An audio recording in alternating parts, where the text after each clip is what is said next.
Welcome to the 12th and final episode of season one of our newest podcast, the CHC podcast.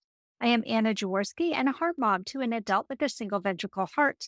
We have two co-hosts today, Aryton Beatty and Annie Ulchak. Guy Simcan and I will be wearing the producer's caps today. We'll be back at the end of the meeting to talk to everyone about what we learned from the panel discussion. Welcome, Aryton and Annie. Please introduce yourself and let's get started with this holiday edition of the CHC podcast. I am Aryton Beatty, and I am a bereaved sibling and have drug-induced long QT syndrome. This has been caused by the medication that I take for my other chronic health conditions. Hi, I'm Annie Ulchak, and I'm a single ventricle congenital heart patient. Today's town hall meeting deals with CHDs and the holidays. We have three fascinating guests to help us talk about that topic. Chris Atherton is bereaved of Becca Atherton, who was an amazing heart warrior, born with totality of heart and pulmonary atresia. She also had pulmonary hypertension. Becca underwent numerous surgeries and procedures. She beat the odds time and time again. However, she passed away at 26 years of age. Chris is an adoptive mom of many children. Over the years, Chris and her family worked very hard to make the holidays a magical time for their children and children in their neighborhood as well. We also have Leslie Castro on the program. Leslie Castro was diagnosed in 1973 at 4 months of age with a constellation of CHDs. She had the Fontan procedure at age 12, and at 31, Leslie had a Fontan revision, Cox-Maze 3 procedure, and a pacemaker implantation. In 2019, Leslie accepted a hepatitis C donor heart. She has been an advocate for CHD since 2006, working with the Adult Congenital Heart Association, Conquering CHD, and Hearts Unite the Globe. Lastly, we have another heart warrior, John Ritchens Jr. John was born with pulmonary valve atresia. With no pulmonary valve in the 1970s, the doctors enlarged the hole where his pulmonary valve should have been. Over the years, John has had a number of surgeries and procedures to help him survive. At 16, John developed atrial fibrillation. Over time, John had an ablation and the doctors gave him a pacemaker, which has allowed him to work and live a meaningful life. Thanks to cardiomyopathy, ventricular tachycardia, and right side heart failure, John received a biventricular pacemaker defibrillator. John works at Massachusetts General Hospital in the heart failure transplant department. Welcome to our program, John. Thank you for having me. Welcome, Leslie. Thank you for having me. We are so happy to have you on the program, Chris. Thank you so much. So, first question for all the panelists. The holidays can be a very stressful time for everyone, especially since COVID. What do you do during the holidays to keep everyone healthy and still enjoy celebrating time with others? John, we'll start with you. It's funny you mentioned COVID. One of the things we do is if anybody in the family has COVID symptoms, obviously we ask them to get tested because it's dangerous for me to get it with the heart failure. Also, my folks are both approaching 80 and we don't want them to get sick as well. So we do that. And then the other thing we do as a family, just to make things easier on everybody, is although my brother and his wife typically host big holidays like Thanksgiving and Christmas and that kind of thing. They don't do all the cooking. We all make 2 or 3 meals and bring it with us and just warm it up when we get there. We just do that because it's just too stressful with brothers and nieces and nephews and children and my folks and all of their folks and our in-laws, siblings, and it would be just too much for one person to do it. That's how we relieve the stress of the holidays is by splitting it up and everybody taking responsibility for 2 or 3 dishes. Thank you, John. Chris, what do you do during the holidays to keep everyone healthy and still enjoy celebrating time with others? We do a lot of the same things that John does. We do ask people to please get a flu shot also, not just the different COVID things. We live in Arizona, Since COVID, after the first year, which we didn't get together, we sit outside and do Christmas. So that's pretty great. We also stopped doing the turkey and the mashed potatoes and all that takes all day to cook, and you really can't chit chat with people. And we do chili or lasagna or something big that everybody can bring their version and share. So that way it just makes it so much easier, and it makes it so we can talk with each other and not spend every minute in the kitchen getting things ready. We do the same thing he does pretty much.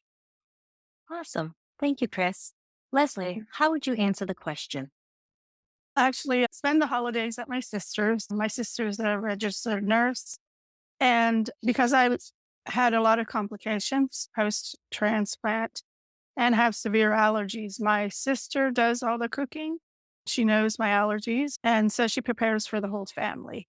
We create a list via Facebook text of what we would like to have, what we wouldn't like to have. And the first year was immediate family only. Post the years after the transplant, like 3 years, I'm now 4 years post. So we've had extended family come in. I predominantly go and get the food first, only because I'm immunocompromised and have severe allergies. And then the rest of my family goes in house, whatever is there. I tend to stay by myself. The first year I masked up because I'm the only one that is unable to have the COVID vaccine. And that was due to the heart transplant team's request, due to severe allergies. And I received a hep C donor heart. I'm on a 5-year case study program. So they wanted to make sure that I was good enough for their program and still healthy enough to have an enjoyable holiday dinner with my family. Wow, that's really interesting. Thank you, Leslie. Yeah. I understand Becca had a very specific wish for Christmas.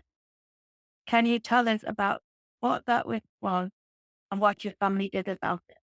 Becca, because of her pulmonary hypertension, could not go above 3,000 feet without oxygen. And she always wanted to play in the snow.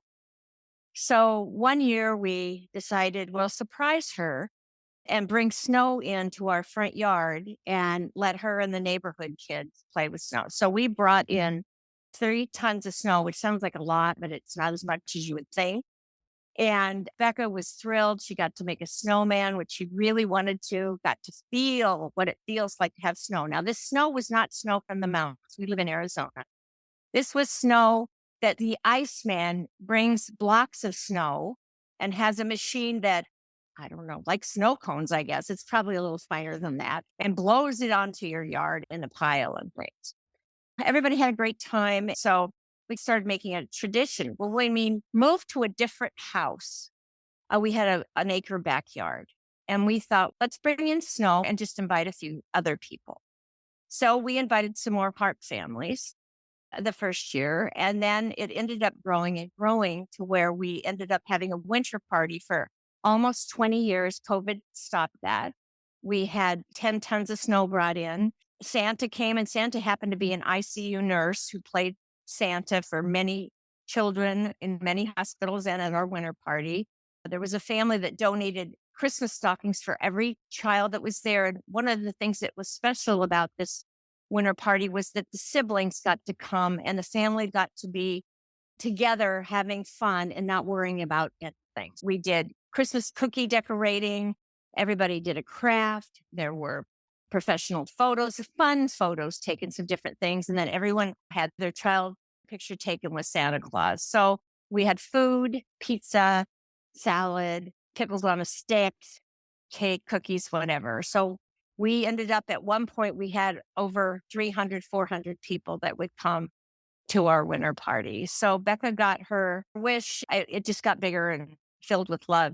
When Becca died in October of 2018, we had to make a decision on whether to do the winter party or not, because the decision had to be made already in July. So we decided to go ahead and do the winter party in Becca's memory. And so we put it together. It was hard, but it was good.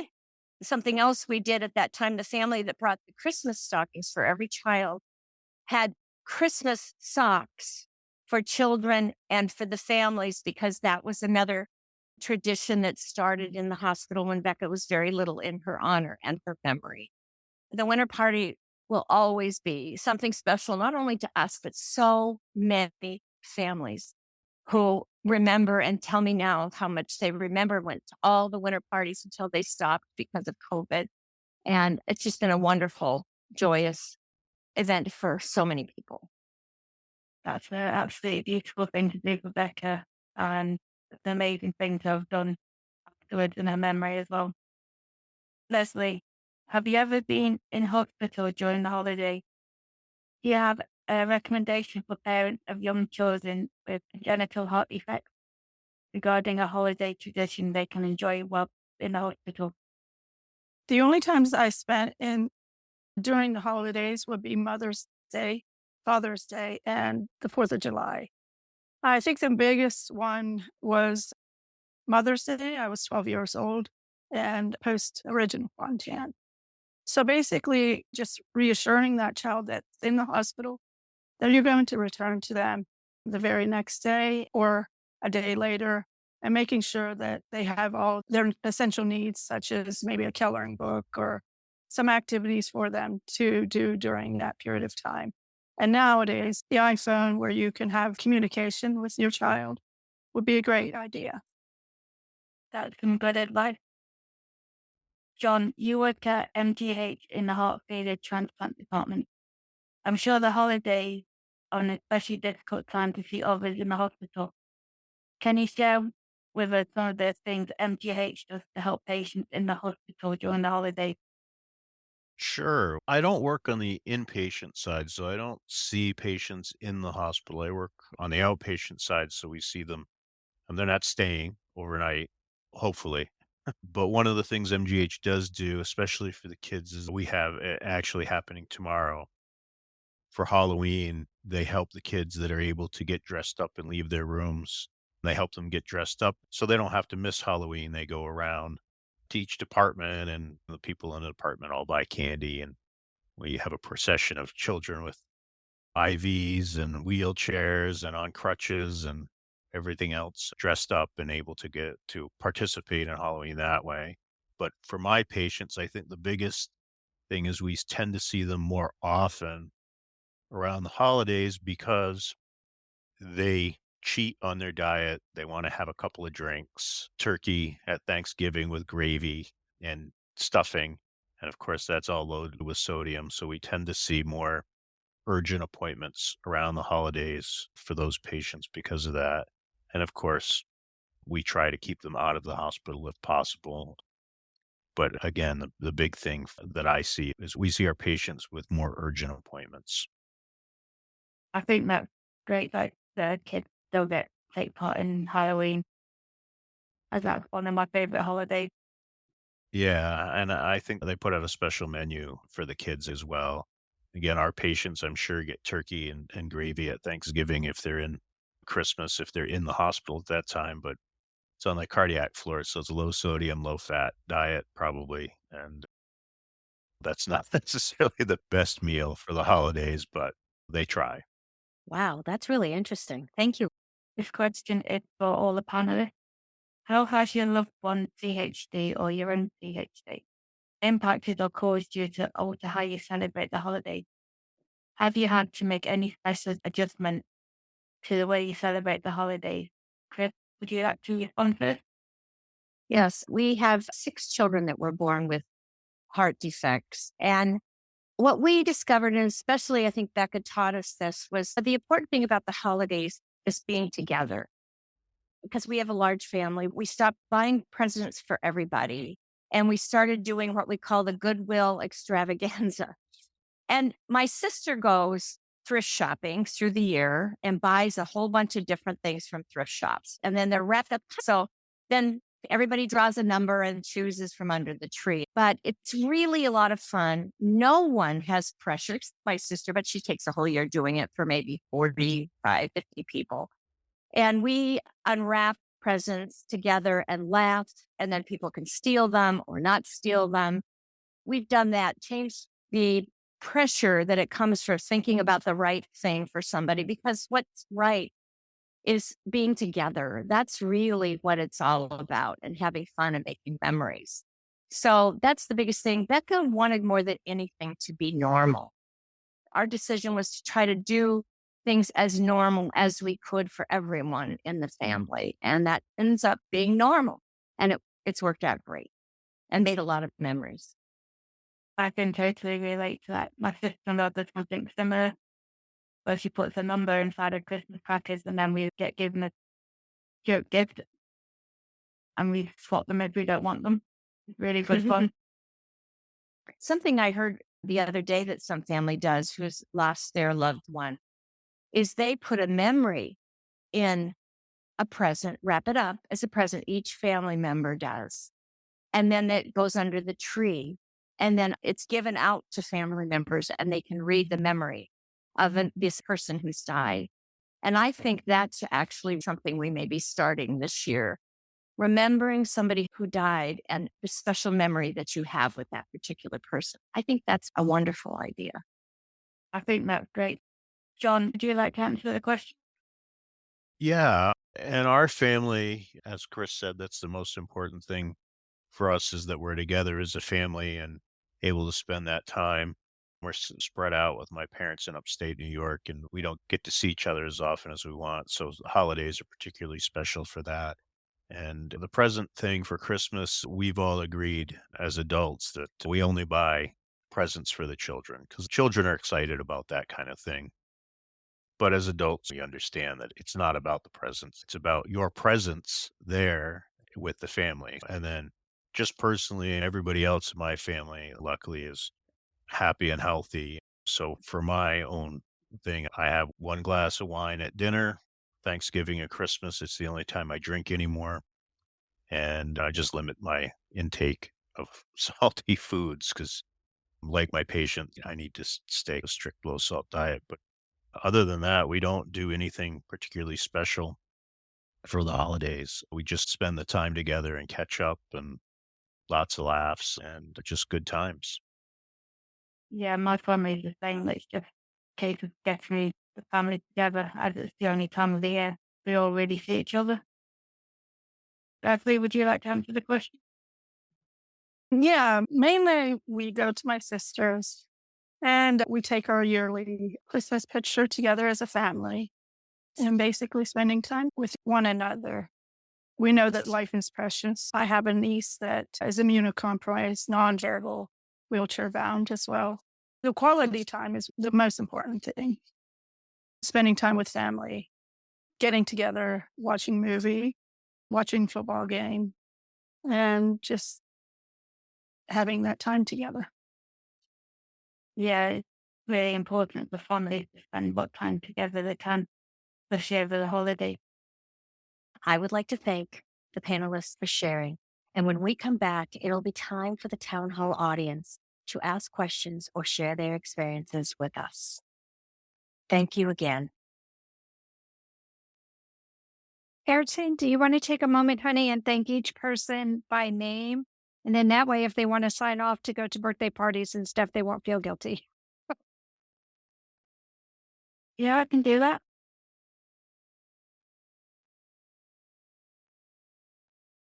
Thank you.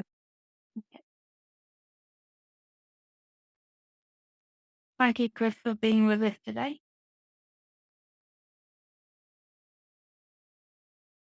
You're welcome.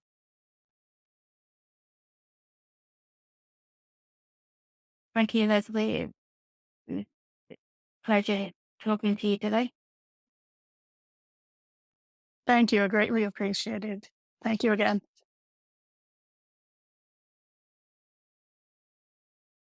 Thank you, John, for sharing your experiences, especially with working in the hospital. Oh, it was a pleasure. Thank you for having me. I want to thank all of you too. It was so great. Chris, this is our first time to see each other and to talk like this. So thank you so much. Have fun at the birthday party, my dear. Thanks so much. It's at our house too. Bye. Bye-bye. Thank you. Congrats. Bye. Thank you. Nice meeting you all. Bye, Rita. Nice meeting you. And of course, everybody else is welcome to stay. Leslie, John, you're welcome to stay, but we'll go. Now I'm tongue-tied. We'll go ahead and move into segment 2.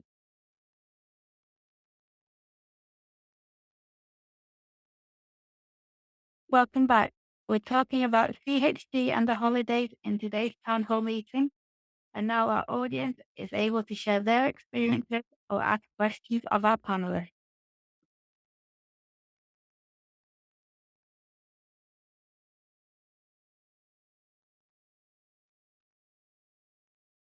Even though I'm a producer, I'm also the mom of Hope. So I am going to ask Hope a quick question. I know that her most recent surgery landed her in the hospital during Halloween and through Thanksgiving. And I'm just wondering if you'd like to share a memory or if you'd like to give some advice to other families who have to be in the hospital during the holidays. I would actually say don't linger on the holiday in that situation because you really can't do much about it. And trying to recreate it while they're stuck recovering really just doesn't work. I don't know about everyone else, but I would rather just wait until I can legitimately participate in a holiday with family. Yeah, that makes a lot of sense. I remember when you were in the hospital having your Fontaine revision, we were all focused on making it home by Thanksgiving, and it didn't happen. And we decided as a family that year that Thanksgiving would happen when we could all be home together. So, what did it mean to you on December 5th when we had a big turkey and we had our Thanksgiving holiday on December 5th that year? I was still just so relieved to be out of the hospital. Yeah, I think we all were. I think we had even more reason for Thanksgiving that year than maybe any other year, wouldn't you say? Yeah. I'd already had my big celebratory meal. Do you remember? Was it IHOP or Denny's that we went to like the night that I got out and I ate a huge breakfast platter of food and then I did again the next morning too? Yes, that was I got to amazing. eat non-hospital food the first That's time in almost a awesome. month.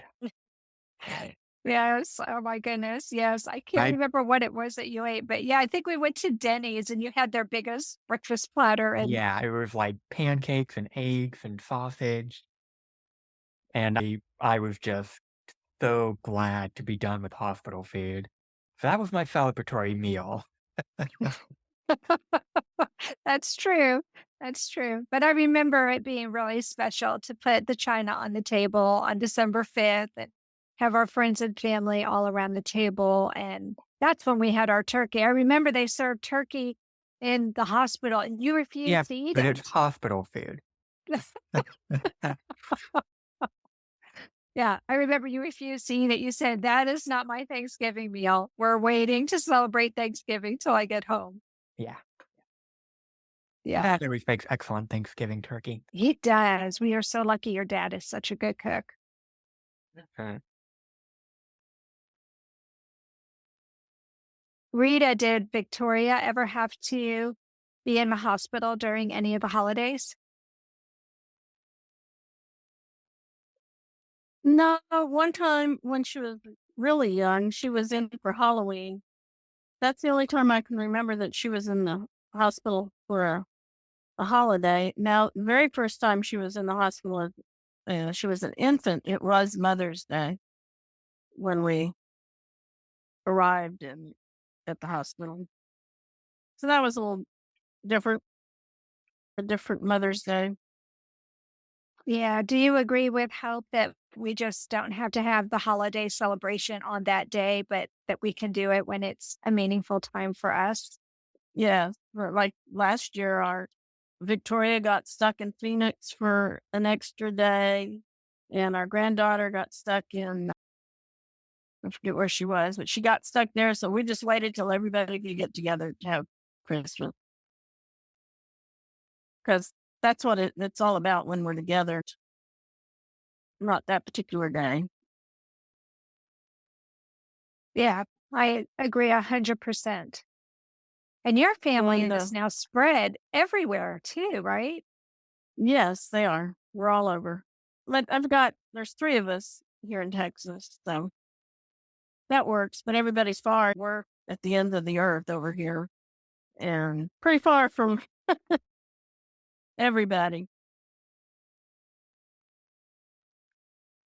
I can remember during COVID when we couldn't all get together. We did everything on, so Victoria couldn't come home. That was the very first time we didn't have Christmas with the whole family together. So that was sad and different, but we had to do that, keep everybody well. And so we did it on Zoom. I think more and more families are doing that now, don't you, Rita? I've heard of other families who aren't even CHD families who have a computer at their table and they're putting the computer monitor in the place where their loved one who cannot be with them physically usually sits so they can all say a prayer together. Yeah, so they can all say a prayer together and then they eat in different places, but they're all eating on Zoom together. Yeah, I think it's a cool tradition. That's cool. Yeah. We try to get together. We will be in Phoenix this year at Victoria's house, so we'll all be there. God willing. I wasn't invited to my family's Zoom Christmas. They had it without me. Aryton, I can, I'll have to put my computer on one of the empty chairs and let you be at our family holiday gathering this year. How would that be? I know I'm working this year just about during COVID, obviously, with me living in Scotland. I wasn't allowed to travel down to England. And then when my family did get together a few months later, they're like, yeah, we'll invite you in, I'm saying. Yeah, they forgot to invite me. I think COVID just complicated everything. Yeah, it was really bad, especially because at the time my dad had this terminal lung condition. And I was panicking because if anything happened, I had no way of getting down to England to be with him. And we were so incredibly lucky that nothing happened until after the pandemic cleared up and I was able to travel back and visit them. When I had the Fontaine in the 1980s, I wasn't allowed to have anyone over. I had the Fontaine in May. I wasn't allowed to go anywhere. I wasn't allowed to spend time with family for the first 3 months. So I missed Mother's Day, Father's Day, and also the 4th of July with my family, getting together as extended family, because I wasn't able to go to be with them. Mainly, one of the main reasons is because I was the third person to have the classic Fontaine in Pittsburgh. They didn't know what to expect, and they didn't want any infections or me returning to the hospital with complications. I was really restricted and isolated for a good 3 months. Leslie, what year did you have your Fontaine? 1985. Yeah, that was early. Yeah.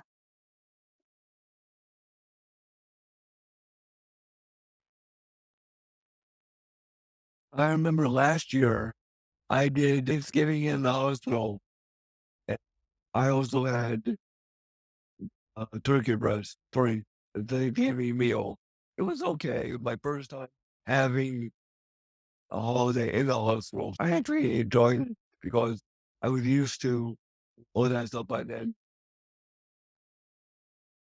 So my it was a little bit more different than others. But I agree, family is most important. I remember when COVID happened, we did one of the high holidays through Zoom. So I remember that too quite well. But we adapted. We made it through that. That's the most important part.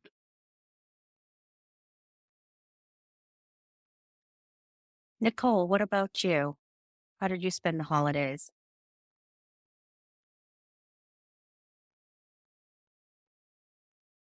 Sorry, I had to unmute.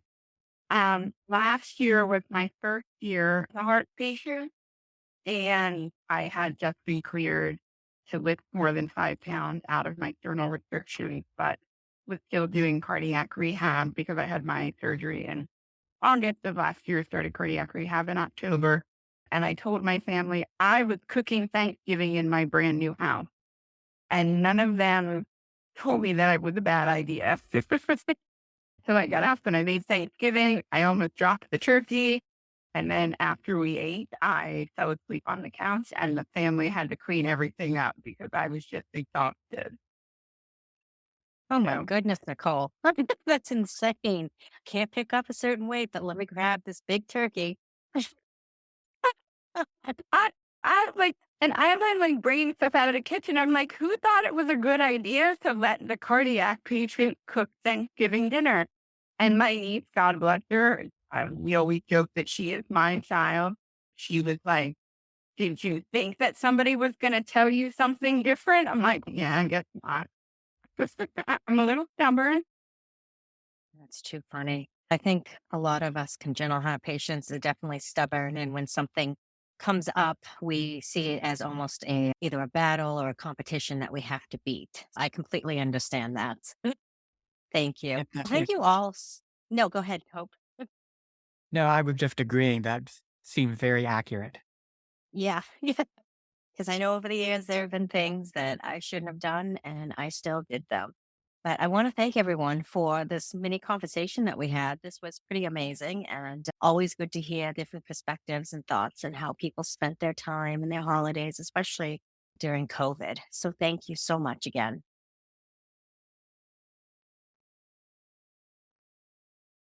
Okay, so thanks, Rita, Hope, and Nicole. You guys are awesome. And you're welcome to stay or you're welcome to go. I know, Nicole, you're at work. I know, Hope, you have something that you have to do. And I know Rita has stuff she has to do. So you're welcome to stay or you're welcome to go. We're just going to be talking with the producers and the host here in this last segment. And likewise for our guests, you're welcome to stay or leave. And in this segment, anybody who stays behind is welcome to join the conversation. Okay, I'm going to go work on my computer. And Thank you and good luck. I hope you don't have to. I hope it doesn't cause you too much trouble, Rita. yeah, well, we'll see. Okay, thanks, Anna.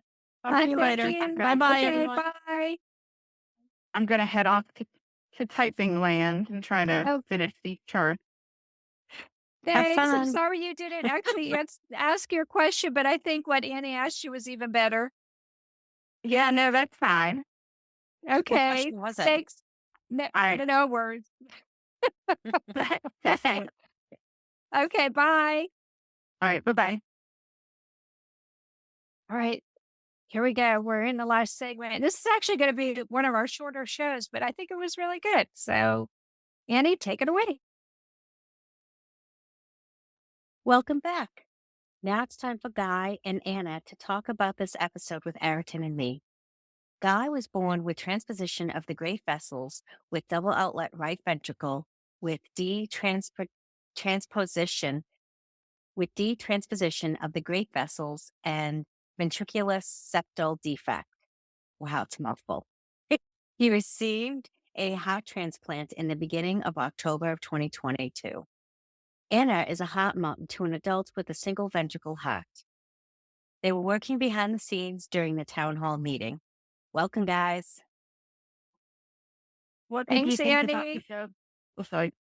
Sorry. Just not Guy, and I should say thanks to Annie for that warm welcome. So thank you, Annie.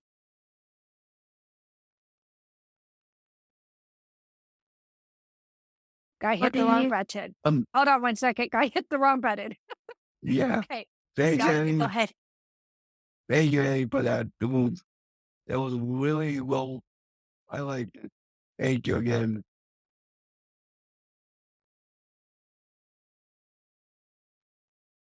What did you think about the show?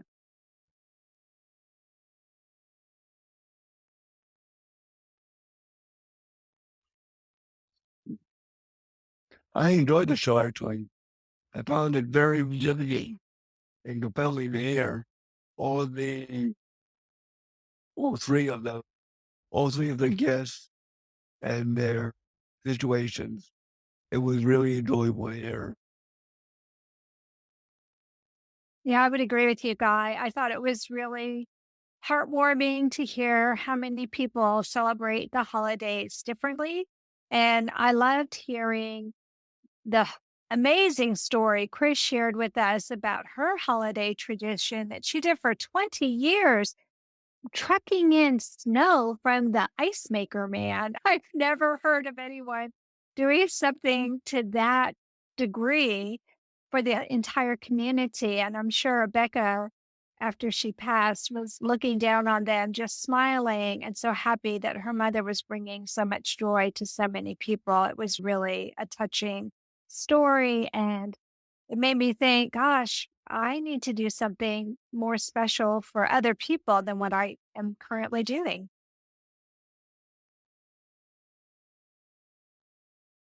Anna, you're juggling so many plates now. It's a little bit difficult for you right now. I know. I was Right. going to say, Anna, you do so much for so many others through your podcasts that I don't know how you think that you don't do enough. For the Well, books as well. you guys are so sweet. Oh my Yeah. gosh. You guys are so sweet. But I'm not bringing in 8 tons of snow so people could build snowmen in my backyard. But No, wow. but you're still connecting people. You're connecting people from all over the world and giving them an opportunity to have a voice and advocate and teach and learn. So that's your ton of snow. Aw, what a sweet thing to say, Annie. Last year, Frank and I actually made lasagna. We made multiple pans of lasagna for 3 different nights. I should say for 3 different days. So we took 2 pans of lasagna up to the Children's Hospital on Christmas Day. And then we took another 2 pans of lasagna up on Christmas Day evening because my husband used to be a night nurse. And the night nurses always miss out because usually when people bring things over to the hospital, it's always for the day shift. And we knew how important it was for the night shift to get their lasagna too. So we did do that. And that was actually really well received. So I think we'll probably do that again this year. But I'm curious if any of you also do something special during the holidays that you maybe wouldn't have done if you weren't part of the CHD community. I do a lot of different sponsored virtual fitness challenges. I did one for the British Heart Foundation, which was to do a marathon over a month. And then I did another one, which was 200 miles in a month. That one was a nightmare. And it's like I've also, because I put them in to help with my weight loss, because I was at one point severely overweight and I could barely walk for a couple of minutes without having to stop and get out of breath, which obviously having heart issues and mobility problems wasn't helping. So I started doing a lot of that, and I'm just starting to do them again now, recovered from a knee injury. And for my parents' Christmas, a couple of weeks for COVID, there's a sculpture in Sheffield, which is the city in England. They have a sculpture called The Heart of Steel. And they gave a donation to the British Heart Foundation to have my brother's name engraved on it. So long after we're all gone, my brother's name will be permanently there inside a sculpture which is going up over a motorway in England. That's very. Yeah. Oh, Wow. I was going to say the same thing. His name will live on forever.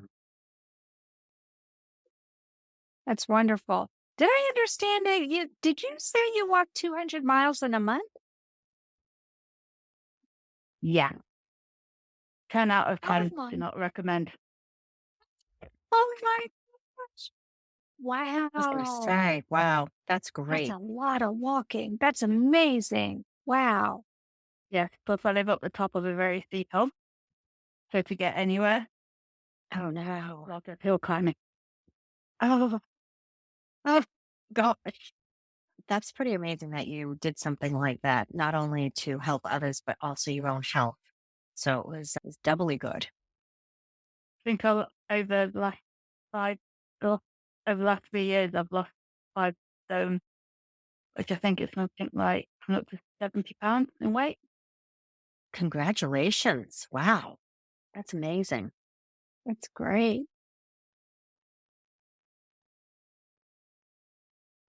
Okay. Aryton, you are a beast when it comes to that. Taking care of your health. That, I commend you. Well, if I don't look after my health, no one else will.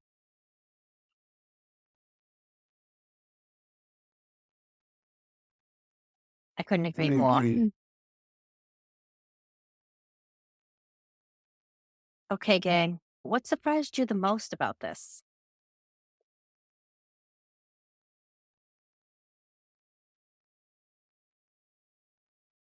Okay, I'll go first this time.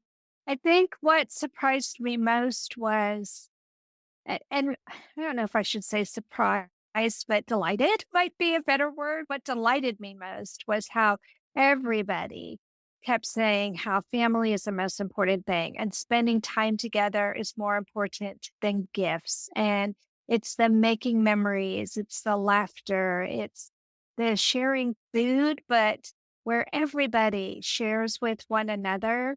I just felt so happy to hear that being said over and over again, because that's definitely the way that we feel in our family.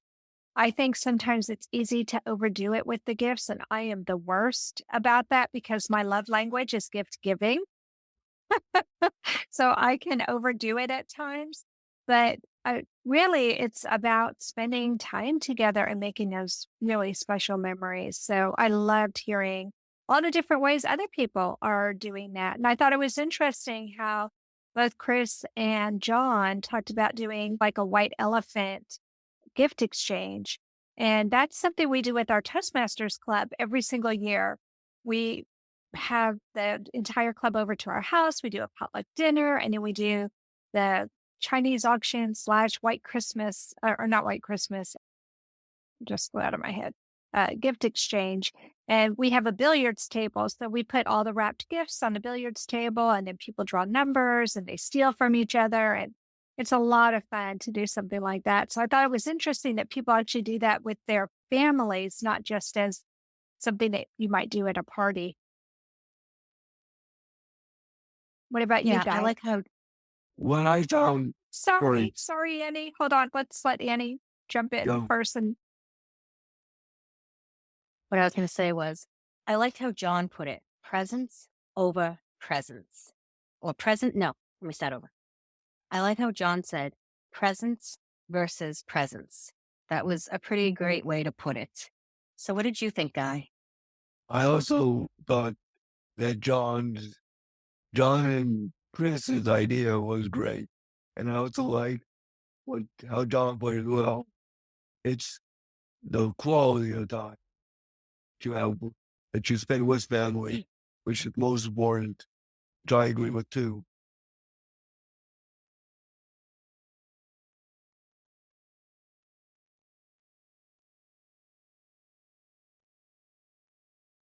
I think, Aryton, we're ready for you to ask the last question, love. Unless you want to share something about what surprised you. I think for me, I can't remember who it was that said it was about doing the memory of the person. Oh, that was Chris. Chris. Yeah, I loved that. I thought that was such a great idea. And obviously, Yeah. losing my dad last year, I thought that'd be such a sweet thing to do. That would be. I think it would too. Yeah, I think that's something everyone should do. I absolutely love that idea.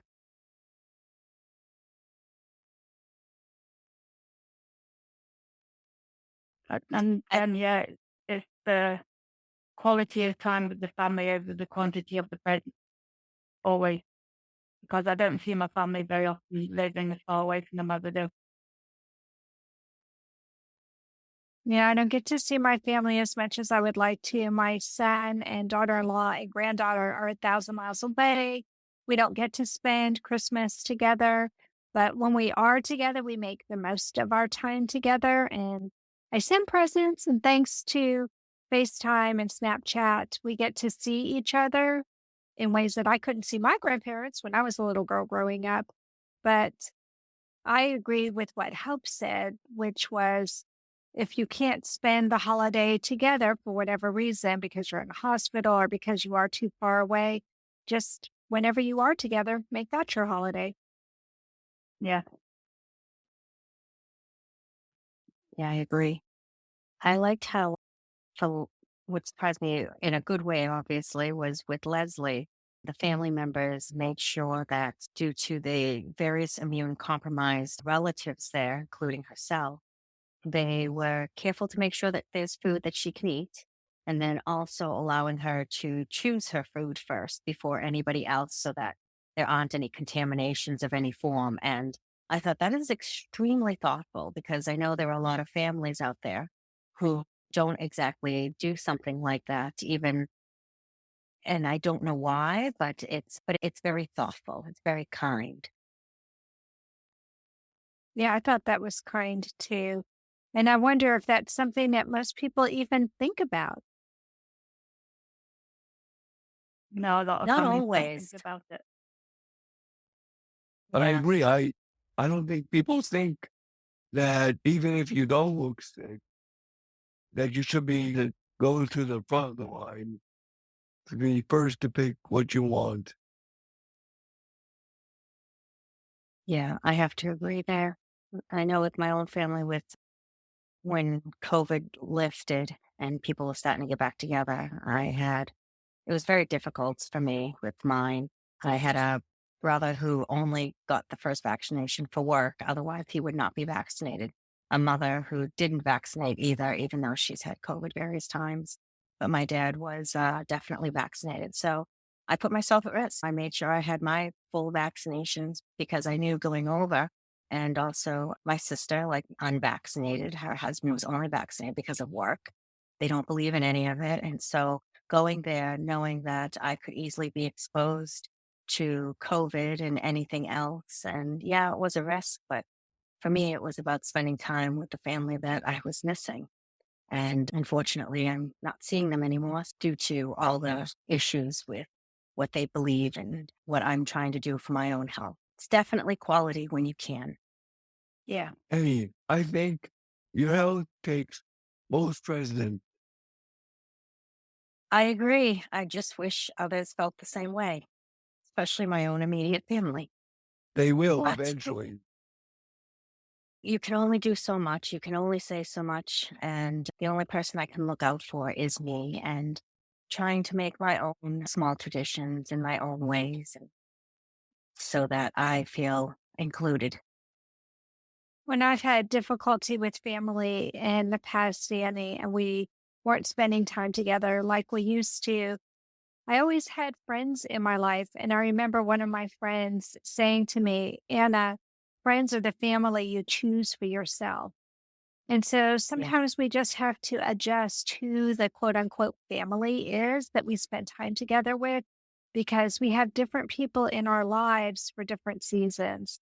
And we have to celebrate each and every person we can when we can do it and recognize that we're all unique, we're all individuals, and we're not all going to get along the way we wish we would all the time. So Yeah.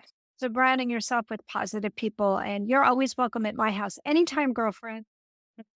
Thank you. I, Thank you. I I have a appreciate spare it. just waiting for you anytime you want to come visit Texas. Thank you. Thanks. And if you ever decide to come to Scotland, I'm fully vaccinated as well. So it's not an issue. Awesome.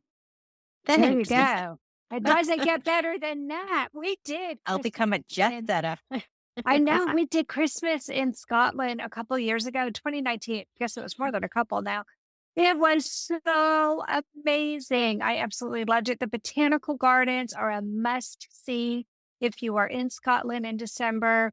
The way they do it up, they do it, and it was so much fun. They have homemade marshmallows of all different flavors and people singing Christmas carols and lights and little boats on the pond. It's absolutely amazing.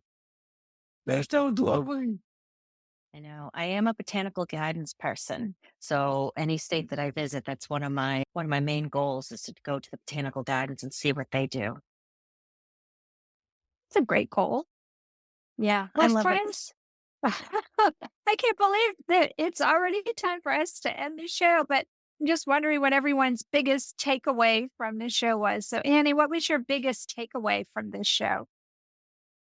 Like I said, I think as once again, presence over presence and having the ability to be there with your friends and family when you can, but when you can't, trying to still bring the tradition in a different way. Thanks to COVID, we've learned how to do that. And then those who are in the hospital, saving the holiday until they come out so that it feels they're normal again and everyone can enjoy time together again. That's the main theme I'm seeing here is time together, the quality. I love that. What about you, Guy? What was your biggest takeaway?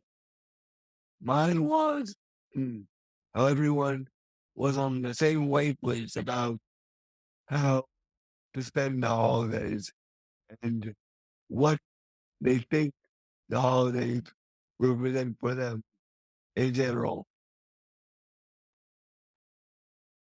Yeah, And that was interesting.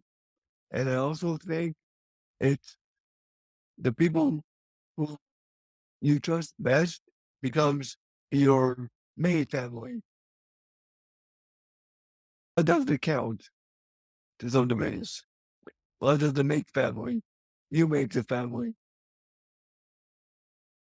Yeah. Aryton, what about you? What was your biggest takeaway? I think pretty much the same as everyone else. It's the quality of time you can spend with your family. And that I've used the nicest thing we have that you can't pick. You can pick your nose, but you can't pick your family. I'm so glad that all of you are part of my CHD family, and I love you so much. I think my biggest takeaway from this show happened behind the scenes. So, for those of you who are listening, there's a lot of work that goes into putting together these shows, contacting guests and writing scripts and finding producers. And there's just a lot of different moving parts. And sometimes there gets a rod in the cog and things stop. We have to make adjustments and move forward. And I think my biggest takeaway with this show was that people can be really flexible. And I'm so thankful for the people in my life and the people who work on this show who are willing to just change roles. And instead of being a guest, all of a sudden you're a producer. Or instead of being a producer, all of a sudden you have another role. And somebody who was just planning on being in the audience, all of a sudden they get to be on the show. I thought it was really awesome the way so many people came together and wanted to put together this holiday edition of the CHC podcast to let everybody hear a CHD conversation that is special and unique and share their experiences. So I want to thank everybody because there were so many different people who came together to make this show happen. So thanks to all of you. Thank you. It was fun. In the end, it was fun after everything got settled. Then it was fun, Amy. Yeah, nothing like a little bit of a fire drill. That is for sure. But that's how we roll, folks. That's how we roll. That is how we roll. Absolutely. Thank you so much for joining us today on the CHC podcast. We hope you'll join us next month for the first episode of 2024. We'll be talking with HeartWorks and researchers at HeartWorks who have done some studies with stem cells to try to actually cure congenital heart defects. Tune in next month to hear two different people who have taken part in research studies conducted by HeartWorks. And we'll also be hearing from Dr. Timothy Nelson, who is one of the doctors who works with HeartWorks. And they'll be telling us about their newest trial and who is eligible to be part of it. Until then, have a great day, enjoy the holidays, and keep those congenital heart conversations going on Facebook, Instagram, and TikTok.